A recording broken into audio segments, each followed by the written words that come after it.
Olha só, não se fala em outra coisa desde ontem sobre esse recado que foi dado a Moraes, essa humilhação que o Lula, com seu pronunciamento, fez ao Haddad, o show de Trump e o discurso histórico que ele fez, a mensagem para o Bolsonaro, muita coisa acontecendo de ontem para hoje e você precisa se atualizar. Então fique nesse vídeo até o final, porque nós vamos dar um giro aqui importante. Aperta os cintos, de verdade, aperta os cintos, você vai ficar de queixo caído com todos esses acontecimentos. E agora, o que deve acontecer? Aqui você sabe, eu trago a informação, eu gostaria muito que você deixasse nos comentários a sua opinião. Pode ser? Esmaga o dedo no like, pelo menos 40 mil likes, a gente vai levar esse conteúdo para o Brasil inteiro. Esmaga o dedo no like e deixe o seu comentário aqui, olha, pelo menos uns 50 mil comentários também, porque é muito importante você comentar e participar aqui do nosso canal, que é um canal democrático, eu trago a informação e você deixa nos comentários a sua opinião.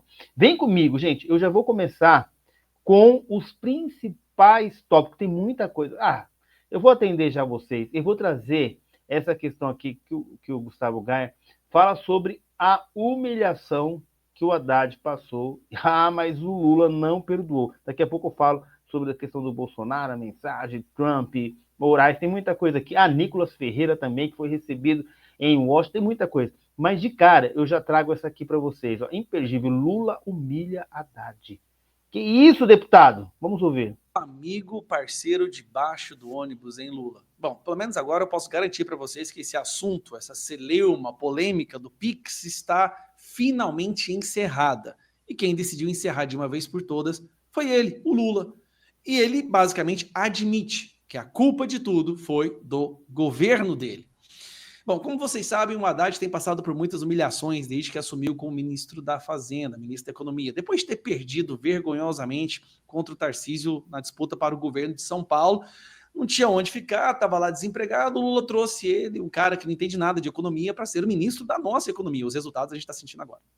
Bom, depois dessa polêmica, desse absurdo dessa normativa, dessa portaria para fiscalizar as movimentações nas contas de todo mundo do Brasil, né? Sempre tentando arrecadar mais, arrancar mais dinheiro do cidadão brasileiro. Depois disso tudo, eles precisavam achar um culpado. Para quem que eles vão culpar? Tentaram culpar o Nicolas, tentaram culpar a internet, tentaram culpar a fake news, não deu certo. Aí o Lula faz uma reunião hoje com os ministros, né? Reunião ministerial. E durante a reunião ministerial, que ele pega o microfone, começa a falar suas asneiras, saem alguns sincericídios. Dentre esse sincericídio, ele deu no bom e velho português, uma comida de rabo, uma boa descascada no Haddad. Não citou o nome dele diretamente, mas eu acho que ficou bem claro. Cara, se eu fosse o Haddad ali, eu sentiria vergonha e iria embora. Uma comida de rabo parecida foi o que o Bolsonaro deu no Sérgio Moro. Lembra daquela famosa reunião ministerial que ele comeu o rabo do Sérgio Moro por não estar defendendo a população? E o Sérgio Moro levanta e vai embora da reunião? Pois aqui, Lula fez a mesma coisa. Mas o Haddad, como bom cachorrinho adestrado que ele é, colocou o rabinho entre as pernas. Escuta aí. Mas o que eu quero de vocês é o seguinte: daqui para frente é dedicação. Mais do que vocês já tiveram. Daqui para frente, nenhum ministro vai poder fazer portaria que depois crie confusão para nós, sem que essa portaria passe pela presidência da República. Fazer portaria que depois crie confusão para nós. Através da Casa Civil. Muitas vezes a gente pensa que não é nada, mas alguém faz uma portaria, alguém faz um negócio qualquer, daqui a pouco arrebenta e vem cair na presidência da República. Cara, sentiu. Lula sentiu, mas sentiu mesmo. O que ele basicamente está falando ali? Olha, vocês, ministros, não é para fazer nada sem eu saber. Tá? Ninguém tem autoridade, ninguém tem autonomia, ninguém tem liberdade nenhuma, não é para fazer portaria, porque o principal poder do ministro é fazer as portarias. Então não vai fazer portaria nenhuma, não quero saber que vocês não decidam nada sem antes falar comigo. Que legal, esses são as autoridades. Aí eu fico pensando, né? Os partidos que se venderam para ter membros do partido com o ministério, para que vota tudo que o Lula apresenta, que vergonha. São fantoches. Os ministros do Lula são fantoches. E aí, essa fala foi direcionada ao Haddad. Haddad, quieta. Não inventa mais nada, não. Fica quietinho, você já me prejudicou demais. Me arrebentou, Haddad. Me arrebentou. E um pouco mais à frente, Lula fala também que vai defender a democracia e que vai impedir o governo do Brasil de ser retomado pelo neofascismo, aquelas porcarias. E nós precisamos deixar alto e bom som que nós queremos eleger um governo para continuar o processo democrático desse país. Nós não queremos entregar. Você vê que eles já estão com medo de não serem reeleitos. Nós estamos na metade do mandato. Metade. E ele já está falando na eleição de no final de 2026, porque ele já sabe agora, já foi falado para ele, olha, suas chances de reeleição são mínimas. Bom, e aí ele continua, né? Nós não queremos entregar esse país de volta ao neofascismo, ao neonazismo, ao autoritarismo. Nossa. Porque para mim o que a gente já está vivendo hoje no Brasil é o neofascismo, é o neonazismo, é o autoritarismo. Todo mundo, já é a percepção popular que nós vivemos num regime totalitário, nós não temos as nossas liberdades garantidas, a Constituição não é respeitada. Então, se o que ele quer é fazer mais, então se preparem, tem muito mais para vir por aí. Nós queremos entregar esse país com muita educação. Só caindo na educação, digamos de passagem. Cortou o verbo da educação, caímos cada vez mais no PISA, a maioria dos nossos alunos termina o ensino médio sem fazer cálculo básico matemática. Os meninos mais felizes agora é que nós aprovamos a lei em que as crianças não podem utilizar telefone e celular na escola. Ai, meu Deus, essa aí é boa. Ele tá falando que é os meninos mais felizes por causa da lei. Rapaz, se tem uma coisa que a molecada tá com ódio do Lula, é porque o Lula sancionou a lei que proíbe o uso de celular nas escolas. Pensa na molecada que tá revoltada com esse ladrão. Porque é um sistema de proteção das nossas crianças, é um sistema de proteção da nossa educação, é um sistema de proteção dos nossos professores, e é a gente falar alto e bom som que nós estamos privilegiando a educação, o humanismo e não os algoritmos para fazer a cabeça da nossa... Mais uma vez, algoritmo, né, falando contra as redes sociais. A Dilma, quando ela estava no seu declínio, né, a bandeira que ela adotou para tentar salvar a sua aprovação, aumentar a sua aprovação, foi a educação. Lembra da pátria educadora? Foi a última bandeira que ela levantou quando ela começou a entrar no processo de impeachment. Foi o desespero dela. Vamos falar da educação, vamos falar da educação. Parece que o Lula está passando pela mesma marcha, seguindo o mesmo protocolo, né? E assim, irresgatável. O governo do PT, do Lula, está irresgatável. Nós vamos sofrer muito economicamente, mas é um sofrimento necessário para que uma lição seja aprendida e esse erro não seja cometido futuramente. Então, calma que eu vejo um ano 2025 muito bom. Vão ter algumas baixas, pode ter certeza o STF vai mandar prender alguém, algumas pessoas, vai ter mais busca e apreensão, mas a percepção que está dominando o ideário coletivo é de que a gente tem que se afastar da esquerda. O que eu estou vendo de gente que votou no Lula arrependido não está no mapa, assim, é muita gente. Então eu vejo um futuro muito... Pois é, eu quero que você deixe seu comentário. Aqui eu trago uma informação aqui do deputado, você deixa o seu comentário. Roberto, tem mais coisas? Tem, gente. Essa aqui também ganhou uma proporção gigantesca. Gigantesca. Olha aonde ele foi parar. Há uma PEC que reduz a idade de senador e presidente para 30 anos. Se for aprovado, eu poder... Olha só, gente. Dá uma olhada nessa questão aqui. Nicolas Ferreira, vamos ouvir essa questão aqui.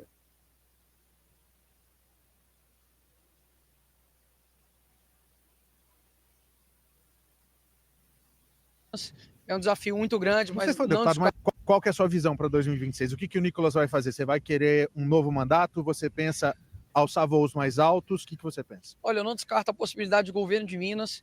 É um desafio muito grande, mas você foi o não deputado descarto, mais votado, sim, né? não descarto a possibilidade. Mas há uma PEC agora que foi protocolada, está sendo coletadas as assinaturas, feita pelo deputado federal Eros Biondini, que reduz a idade tanto de presidente quanto de Senado para 30 anos. E se essa PEC for aprovada, ela não precisa da sanção do Lula, então eu poderia concorrer ao Senado. Você faz 30 anos. E eu faço 30 anos, exatamente. Eu vou conseguir concorrer e dar o timing perfeito. E acredito que o próprio Senado é aquilo que é uma pauta onde eu já luto há bastante tempo, principalmente com relação à própria Suprema Corte do nosso país.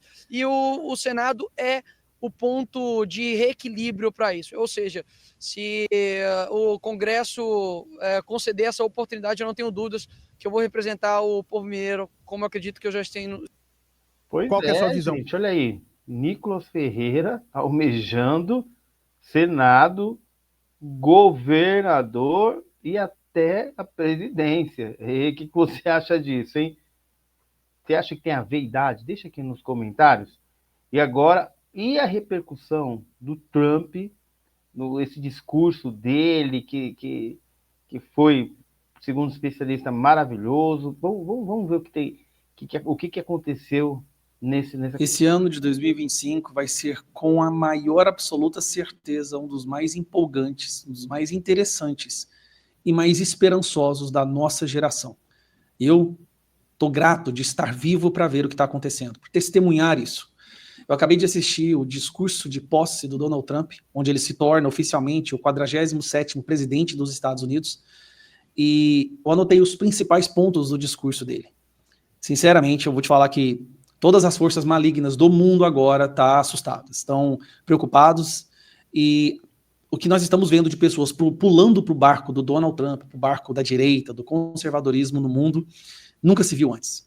Então eu vou falar rapidamente para dar um resumo dos principais pontos que o Donald Trump falou no discurso dele. Ele começa falando que vai declarar estado de emergência na fronteira sul dos Estados Unidos. Vai terminar de construir a muralha, vai colocar o exército americano para defender o país e para impedir que pessoas entrem ilegalmente, além de que vai deportar milhões de imigrantes ilegais. Isso foi uma política exercida pela esquerda, colocando pessoas ilegais dentro dos Estados Unidos para que eles se transformassem em eleitores. Donald Trump se comprometeu a expulsar todos. Também declarou o estado de emergência na questão energética. Como vocês sabem, a esquerda, com a sua política verde, mas na verdade é uma bandeira de controle absoluto, vai acabar com o mandato obrigando a venda e a comercialização de carros eletrônicos e vai voltar a buscar extrair petróleo, que é que ele chama de ouro líquido, que existe debaixo do território americano e que a esquerda havia, de certa forma, proibido que fosse puxado, e eles eram obrigados a comprar de outros países, ou seja, tirando dinheiro, dólar americano, e colocando em caixas de, normalmente, outras ditaduras. Vai soltar um decreto hoje, transformando todas as gangues de narcotráfico em grupos de terrorismo. É como se transformasse o PCC e o Comando Vermelho em um grupo terrorista, estando assim sujeito a todas as ações da segurança pública e do sistema judiciário contra terrorismo. Essas pessoas terroristas não têm direitos, tá? São expulsos, têm penas muito piores. Esse foi o maior ato contra o tráfico de drogas nos Estados Unidos que se tem notícia. Agora, traficantes de drogas e gangues de traficantes serão consideradas como terroristas. Logo na sequência, ele fala em restaurar a liberdade de expressão. Essa, para mim, foi uma das melhores partes. Vai proibir todo e qualquer financiamento do dinheiro público para grupos e organizações que fomentem a censura tanto nos Estados Unidos quanto em outros territórios, e vai garantir que nenhum americano possa sofrer consequências, perseguições jurídicas por palavras e opiniões. Imagine você viver em um país onde você jamais poderá ser preso por causa das suas palavras, e ainda ficar indignado porque pessoas vão presas por causa das suas palavras, mas traficantes, estupradores e assassinos não. Pois é, isso acabou nos Estados Unidos. Como está na Constituição a liberdade de expressão, ela será resgatada agora. Acabou a cultura woke, tá? Que é aquela lacração da esquerda. Acabou, não tem mais nada de cultura woke, acabou com essa história de homens em esportes femininos, acabou com essa história de banheiros para quem não se sabe se identificar em escolas. Só existem, oficialmente, de acordo com o governo americano agora, só existem homens e mulheres. Não existe mais trans, não tem essa política trans, não vai ter mais essa política DEI, né, que é Diversity, Inclusion and Equality, que é aquela política que obriga empresas, obriga entidades públicas a fazer cotas para isso, para aquilo. Não, acabou, agora é mérito. Quem tiver capacidade, conhecimento e puder agir em algum setor, esta pessoa será contratada. Não vai ter mais essa porcaria aquela bandeira que eles usam, né, que é política de inclusão, mas na verdade de exclusão das pessoas que não têm algum problema. Comprometeu a acabar com as guerras do mundo. Olha que legal. Vai acabar com as guerras do mundo, vai restaurar a força do exército americano, também acabando com a política woke dentro do exército americano, e vai garantir que as guerras acabem. Ou seja, o que a esquerda sempre fala que com Donald Trump o mundo entraria numa terceira guerra, ele está garantindo que não vai ter mais guerra nenhuma. Vai botar ordem na casa. E garantiu também que até o final do mandato dele, uma bandeira americana terá sido fincada no território de Marte, na superfície de Marte. E falou várias outras coisas também, como diminuir as tarifas, enriquecer a população, porque na política da esquerda você coloca muitas tarifas no povo americano para enriquecer outros países. O que ele vai fazer agora é colocar tarifas em outros países para enriquecer a população americana. E falou isso tudo do lado do Joe Biden, da Kamala Harris, que tiveram que sentar por todo o discurso caladinhos.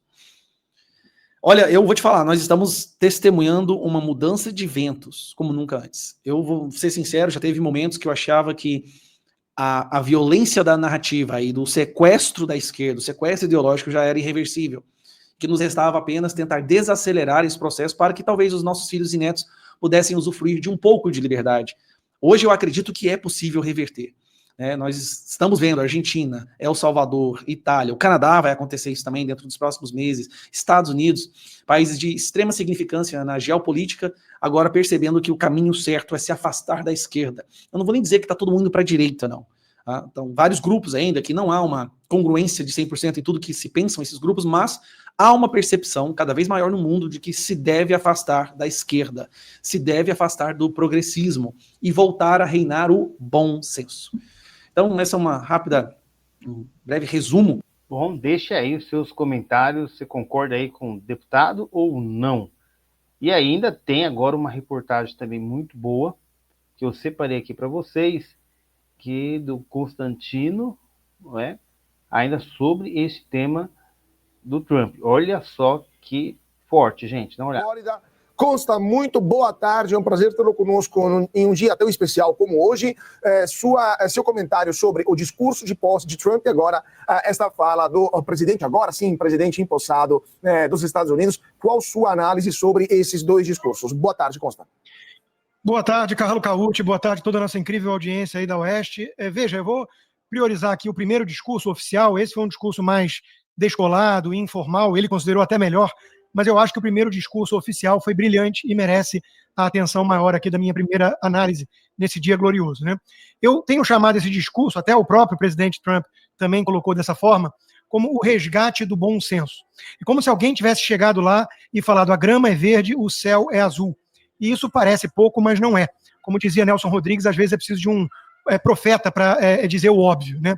E a gente vivia tempos muito estranhos e o resgate desse bom senso é algo muito alvissareiro, né? É como se toda uma nação tivesse acordado de um transe, de um pesadelo ruim e tivesse podendo sonhar novamente com o resgate desse bom senso e com uma vida normal, digamos assim. Acabou a palhaçada, é a síntese que eu tenho colocado nessa nova gestão do Trump, e foi inclusive o título da minha coluna da Revista Oeste essa semana que passou.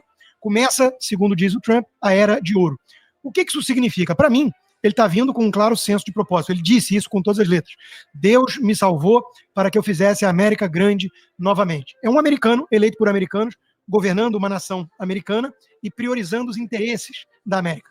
Eu sei que isso pode parecer um tanto absurdo para globalistas, mas, de novo, que bom alguém resgatar o óbvio numa hora dessas.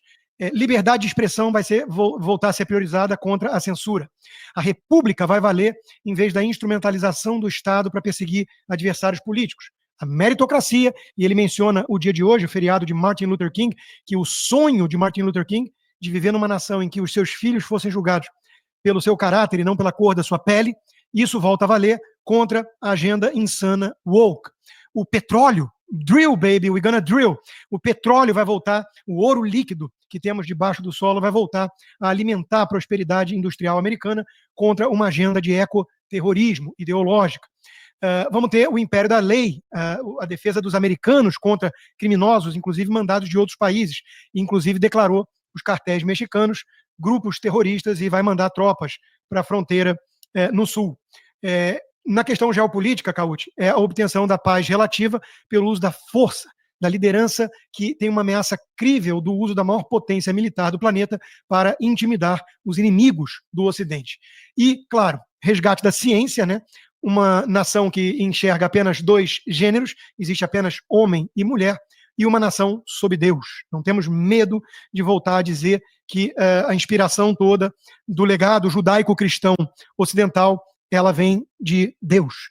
Então, de novo, na minha síntese aqui inicial, o Ocidente respira, a liderança que a América representa, o farol da colina,